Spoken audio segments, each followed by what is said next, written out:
Last year alone, the Pentagon says 278 people just in the Army, active duty, National Guard, and reserves killed themselves. That is way up from a few years ago. Then a few months ago, this man you're about to see, General Dana Pittard. Now, this is an older photo of him. He's now a two-star general, the commander of one of the Army's biggest bases, Fort Bliss in Texas. He posted these words on a blog, reportedly after a rash of suicides on his base. Quote, "I have now come to the conclusion that suicide is an absolutely selfish act." He went on to say soldiers who commit suicide leave their families, their buddies, and their units to literally clean up their mess. There is nothing noble about suicide. Kim Ruocco, I told you she's here because of her military family connection. Well, it turns out that Kim's husband, a Marine Corps officer, committed suicide back in 2005. Kim, I guess before we get on to the details of what happened with your husband, I just want to get your reaction to what General Pittard said. He has retracted his comments about suicide, saying he was simply frustrated at the time. Yeah. But those comments are out there. What's your reaction?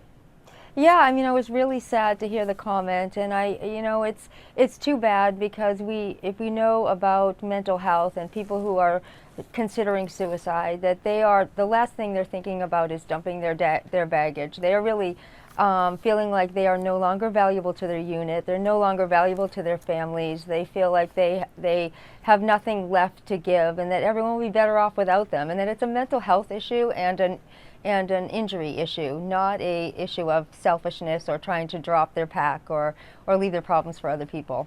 Tell me about your husband, John. It's been 7 years now since he killed himself so tragically. What happened? Yeah. Well, it was a culmination of trauma and loss and untreated depression. And in the military, so often our men and women are asked to live very stressful lives with very little sleep. They're sacrificing a lot. They're separated from their support systems. They get exposed to a lot of trauma in their lives, and going to seek help is often not seen as a strong thing to do, but maybe something that is weak or something that you should avoid. But in my husband's case, when he started to really suffer, he was afraid to ask for help for fear of how that would change the way people viewed him. That's right. There's how it might correct. There's that stigma, right, that we hear so much about with the military. I want to play some tape of Vice President Biden. He was at an event yesterday in Washington. You were there, and he made some pretty powerful comments. Let's watch. That black hole you feel in your chest, like you're being sucked back into it.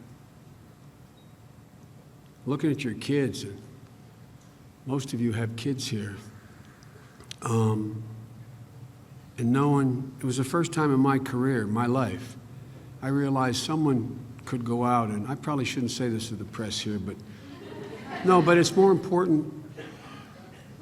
You're more important.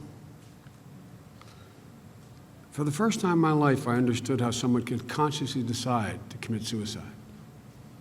Not because they were deranged, not because they were nuts, because they'd been to the top of the mountain,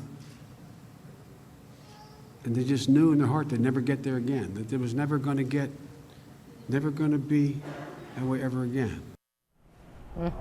Pretty powerful stuff. Kim, what was your reaction? You were there in the room.